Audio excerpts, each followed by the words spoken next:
Madam ചായ. സാറിനെ കാണാൻ പുറത്താരോ വന്നിരിക്കുന്നു.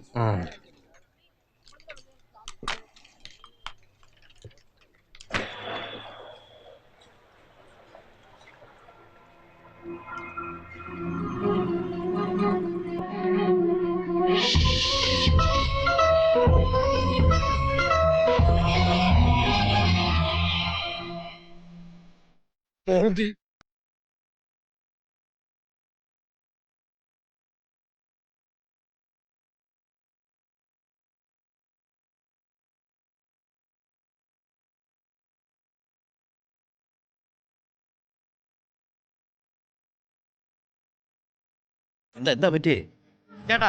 ഞാൻ കഴിഞ്ഞ 2 ആഴ്ചയായിട്ട് ബോംബെയിലായിരുന്നു. ഞാൻ മാത്രമല്ല, എന്റെ കുറച്ച് സുഹൃത്തുക്കളും ഉണ്ടായിരുന്നു. ഇന്ന് കാലത്ത് വന്നപ്പോഴല്ലേ ഇവിടെ നടന്ന തൊന്തരമൊക്കെ അറിയുന്നത്. ഞാനില്ലാത്ത നേരത്തെ ഇയാൾ എന്റെ വീട്ടിൽ കയറി വന്നിട്ട് എന്റെ അപ്പച്ചനോടും അമ്മച്ചോടും പറഞ്ഞേക്കുവാ ഇയാളുടെ മോളെ ഞാൻ തട്ടിക്കൊണ്ടുപോയെന്ന്. ടോമിച്ചൻ ലിസമ്മയ്ക്ക് കൊടുത്ത എഴുത്തുകൾ ഞാനും കണ്ടതാ. ഒരു ബന്ധുവില്ലാത്ത ഒരു പെണ്ണിന് ആരെങ്കിലും പ്രേമലേഖനം കൊടുക്കും? അതിപ്പോ ആമ്പിള്ളേരാകുമ്പോ പെമ്പിള്ളേർക്ക് ഒരു കത്തൊക്കെ കൊടുത്തെന്നൊക്കെ ഇരിക്കും. എന്നും കണ്ട ഐറ്റങ്ങൾ അടിച്ചോണ്ട് മുങ്ങുക. എടാ, അഥവാ വന്നിട്ടുണ്ടെങ്കിൽ തന്നെ അപ്പ പ്രതിഫലം പറ്റിയിട്ടുണ്ടാവും വന്നോളുമാര്. താനാള് കൊള്ളാമല്ലോടോ. മോക്കൊണ്ടെന്നൊരു ആലോചന. പോയാലൊരു വാക്ക് കിട്ടിയാലോ? പുളിയാങ്കുന്നിലെ കുഞ്ചറിയാച്ചന്റെ മോൻ. മോള് പോയിട്ടുണ്ടെങ്കിലേ അവളിങ്ങി വരും, കൈ നിറയെ കാശുമായിട്ട്. എന്നെ അങ്ങ് വിട്ടേര്.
ഈ വാഴച്ചുണ്ട് പൊട്ടുമ്പോ ഫാക്ടം ബോസ് ഇടക്കിടക്ക് ഇങ്ങനെ തൂവി തൂവി കൊടുക്കണം.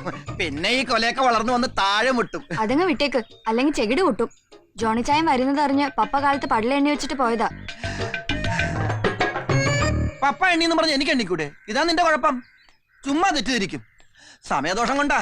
അല്ലെങ്കിൽ എത്രയോ ബാറ്ററി എത്രയോ സർക്കാർ ഡ്രൈവർമാർ അടിച്ചു മാറ്റി വിൽക്കുന്നു. പിടിക്കുന്നുണ്ടോ? ഇല്ല.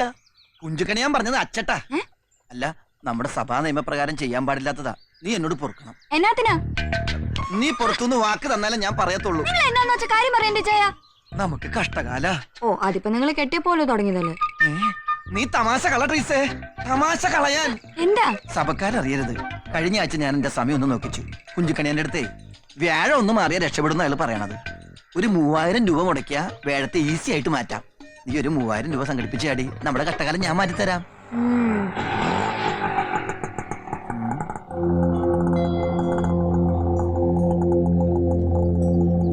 തേടി നിങ്ങളുടെ പപ്പായ താണ്ട് താങ്ങി പിടിച്ചോണ്ട് വന്നേ.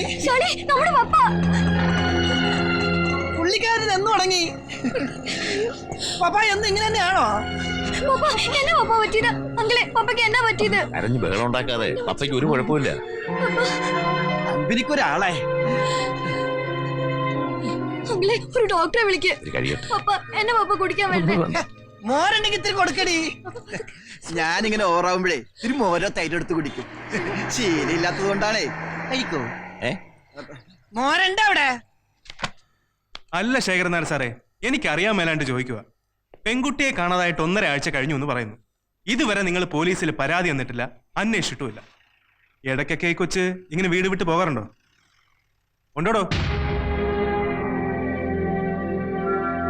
സാറേ, കുഞ്ചറിയുടെ മകന്റെ കൂടെ പോയെന്നാ കരുതിയിരുന്നത്. തിരിച്ചെത്തി അവരുടെ വിവാഹം നടത്തി കൊടുക്കാമെന്ന് കുഞ്ചറിയെ വാക്കുവന്നതുമാണ്. ഈ സാഹചര്യത്തിൽ പുറത്തറിയിക്കേണ്ടെന്ന് അയാൾ തന്നെ പറഞ്ഞത്. ഈ കുഞ്ചറിയുടെ മോൻ തന്നെയല്ലേ പറഞ്ഞേക്കുന്നത് അവന്റെ കൂടെ പെണ്ണ് പോയിട്ടില്ലാന്ന്? കുറഞ്ഞ പക്ഷം സ്കൂൾ അധികൃതരിലും അറിയിക്കേണ്ടതല്ലേ?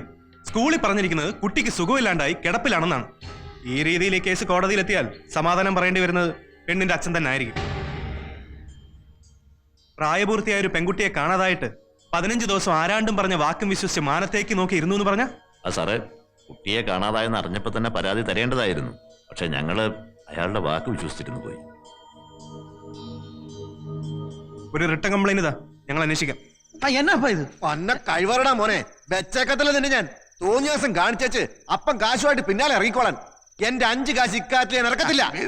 വിടന്ന് കുഞ്ചറിയാച്ച, ക്ഷമ ആട്ടും സൂപ്പിന്റെ ഫലം തരുമെന്ന പറഞ്ഞോളൂ പാപ്പിച്ചായ, അപ്പനാന്ന് പറഞ്ഞിട്ട് കാര്യമില്ല, വകതിരിവ് വേണം. എണ്ണം കെട്ടവനെ, നിന്റെ ആറാമാരി നോക്കി നന്നല്ലോ. ഒരു തട്ടുകേട് വന്നു. ഇനി അതെങ്ങനെ പരിഹരിക്കാൻ നോക്കുന്നതിന് പകരം തട്ടുകേട് കേസിൽ നൂറാൻ കാശ് എത്ര വേണമെന്ന് അറിയാവോ? വകുപ്പ് മറ്റേതാ. അല്ലടാ പാപ്പച്ചി, കുടുംബോടാവേ. വകുപ്പിന്റെ കാര്യം ഓർത്തൊന്നും നിങ്ങൾ ആദ്യം കേട്ടണ്ട. കാശ് എവിടെ എറിയണമെന്ന് ഞാൻ പറയും, എറിഞ്ഞാ മതി. ആദ്യം പെണ്ണിനെയും കൊണ്ട് ഇവൻ മുങ്ങിയ ദിവസം ഇവൻ ഏതെങ്കിലും സർക്കാർ ഓഫീസിലുണ്ടായിരുന്നു എന്ന് നമുക്ക് തെളിയിക്കണം. അത് നമുക്ക് തെളിയിക്കാം. ആകെ മൊത്തം കാശ് എത്ര വേണ്ടി വരും പാപ്പച്ചി? പെണ്ണിന് വയസ്സ് 16 ഉറപ്പല്ലേ? അതെ, 16. ആ, ഒരു 5 ലക്ഷം കരുതിക്കും. ഒരു 2 വയസ്സ് കൂടുതലായിരുന്നെങ്കിൽ 1.5 ലക്ഷത്തിൽ ഒതുക്കായിരുന്നു. ഇപ്പൊ പഴയതൊന്നും അല്ല കുഞ്ചറിയാച്ച. ഞങ്ങളുടെ കൂട്ടത്തിൽ ഒരുത്തനും ഒന്നി കുറഞ്ഞ കാശ് കൈകൊണ്ട് പറഞ്ഞില്ല. ആ,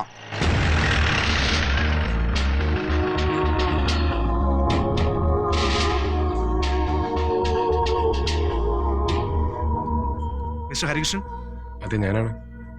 ഏലപ്പാറ പെൺകുട്ടി മിസ്സിംഗ് കേസുമായി ബന്ധപ്പെട്ട് ചോദ്യം ചെയ്യാൻ നിങ്ങളെ കസ്റ്റഡിയിൽ എടുക്കാമെന്നാണ്. Please cooperate.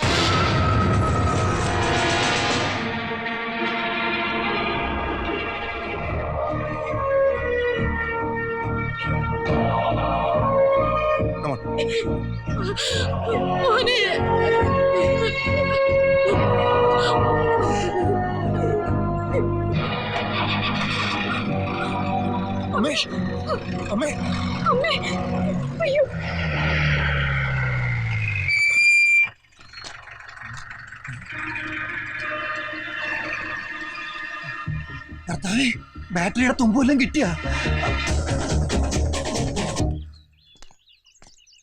ഇവിടെ ആരും ഇല്ലേ? എന്നാ സാറേ? സാമുവൽ സാറില്ലേ? ഇല്ല, അവര് തിരുവനന്തപുരത്തിന് പോയേക്കുവാ. സാമുൽ സാർ വന്ന അവനെ സ്റ്റേഷനിലേക്ക് വരാൻ പറയണം. ആരാ വന്നത്? പോലീസുകാരാ പപ്പയെ തിരക്കി. അപ്പൊ എന്നെ വിളിക്കായിരുന്നില്ലേ? ആണൊരുത്തൻ നിന്റെ അകത്തില്ലേ? പോയ അവര്. കർത്താവേ, ഓരോരോ പരീക്ഷണങ്ങളെ.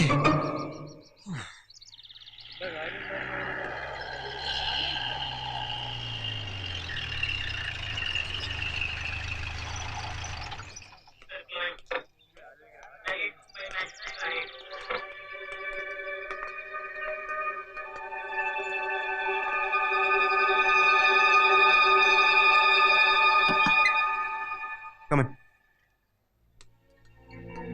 ഇരിക്കൂ.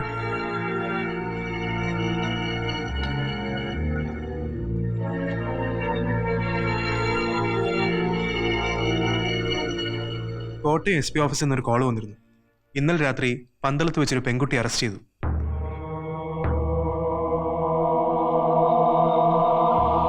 ഒപ്പം 2 പേര് കൂടി ഉണ്ടായിരുന്നു. ഒരു രാജമ്മ, പിന്നെ ഒരു മണിയപ്പൻ. ഈ രാജമ്മയും മണിയപ്പനും ഞങ്ങൾ പോലീസുകാരുടെ ലിസ്റ്റിൽപ്പെട്ട കക്ഷികളാണ്. ഇതിനു മുമ്പും പല കേസുകളിലും പിടിക്കപ്പെട്ടിട്ടുണ്ട്.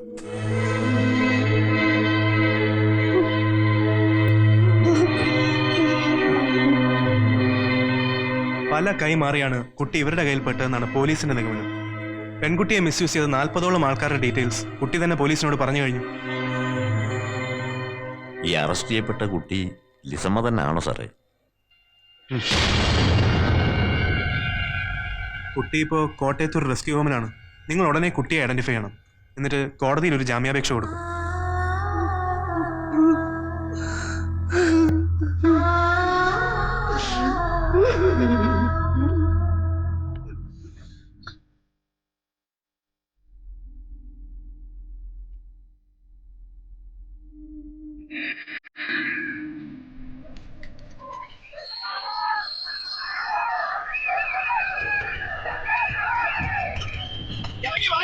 ഞങ്ങളൊന്ന് കാണട്ടെ, ഞങ്ങളൊന്ന് കണ്ടാൽ എന്താ കുഴപ്പം?